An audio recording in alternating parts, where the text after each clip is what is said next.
कृष्णा जी।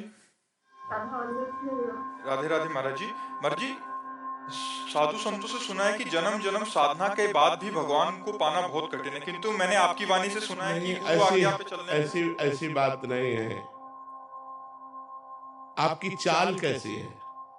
बस एक आदमी हल जोत रहा था, तो एक आदमी यात्रा कर रहा था, तो उसे स्टेशन जाना था।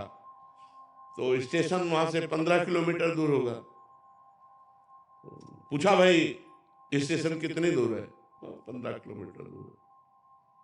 तो उनका कितनी देर में पहुंच जाएंगे? वो चुप रहा। कितनी देर में पहुंच जाएंगे? वो चुप रहा। अब उसने दौड़ लगाई कि जो बोल ही नहीं रहा है, हमें 15 किलोमीटर जाना है, तो उसने समय घोषित कर दिया। आप 1.5 घंटा में पहुंच जाएंगे, आप 2 घंटा। चाल देख ली ना।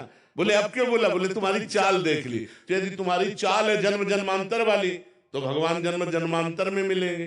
तुम्हारी चाल है इसी जन्म में मिलने वाली, तो इसी जन्म में मिल जाएंगे। तुम्हारी चाल हो जाए इसी क्षण में मिलने वाली, तो इसी क्षण में भगवान मिल जाएंगे। हमारी चाल क्या है? हमारी चाल क्या है भगवान के प्रति? हमारा समर्पण क्या है भगवान के प्रति? इसके लिए जन्म जन्मांतर की जरूरत नहीं, इसके लिए व्याकुलता की जरूरत है। यदि एक दृष्टांत में आता है, एक संत बरगद के नीचे भजन कर रहे थे और एक पीपल के नीचे भजन कर रहे थे। नारद जी वहां से निकले, तो बरगद के नीचे संत जो भजन कर रहे थे, उन्होंने दंडवत किया और कहा, आप तो भगवान के पास आते जाते हैं, कभी हमारी चर्चा चलाना और पूछना कि हमें भगवान कब मिलेंगे। ठीक ऐसा ही प्रश्न पीपल के वृक्ष वाले ने भी किया कि आप भगवान के दर्शन करते हैं, तो हमें भगवान के दर्शन कब होंगे? तो नारद जी ने जाके भगवान से पूछा, तो कहा बरगद के वृक्ष वाले के नीचे जो संत भजन कर रहे हैं, उनको इसी जन्म में मिलेंगे। और पीपल के वृक्ष के नीचे जो भजन कर रहे हैं, उनका भजन ऐसा है कि जितने पीपल के पत्ते हैं, उतनी बार उनको जन्म लेना पड़ेगा, तब हमारा दर्शन होगा। नारद जी आके बोले, तो बरगद वृक्ष वाले को बोले कि भगवान ने कहा इसी जन्म में दर्शन होगा।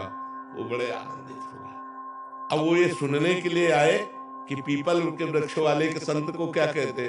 तो उनका, भाई आपके लिए तो भगवान ने कहा है कि जितने पीपल के पत्ते इतनी बार जन्म लेंगे, तब आपको दर्शन होंगे। भगवान हमको जानते हैं, भगवान हमको जानते हैं, भगवान के हम मैं चिंतन में हूं। हे भगवान, ऐसा अर्थ भाव चिल्ला चिल्ला के रोने लगे कि अभी तक तो मुझे पता ही नहीं था कि भगवान जानते, मेरे भगवान जानते। और इतना रोने लगे कि भगवान उसी क्षण प्रकट हो गए और भगवान गले लगा लिया। अब नारद जी ने कहा, भगवान आपने तो हमको झूठा कर दिया। आपने कहा था कि जितने पीपल के पत्ते इतना जन्म लेगा, तब बोले जैसी साधना कर रहा था, तो ये व्याकुलता आने के लिए उसको इतने जन्म लगते, लेकिन वो भाव में डूबकर इतना व्याकुल हो गया कि जो इतने जन्मों में भजन पूरा होने वाला था, वो अभी पूरा हो गया। तो हमारी चाल क्या है? भगवत प्राप्ति में विलंब नहीं है, हमारी चाल में, हमारी व्याकुलता में, हमारी लालसा में हम भगवान को कितना प्यार करते हैं, भगवान के लिए कितना तड़पते हैं, बस ये खास बात है।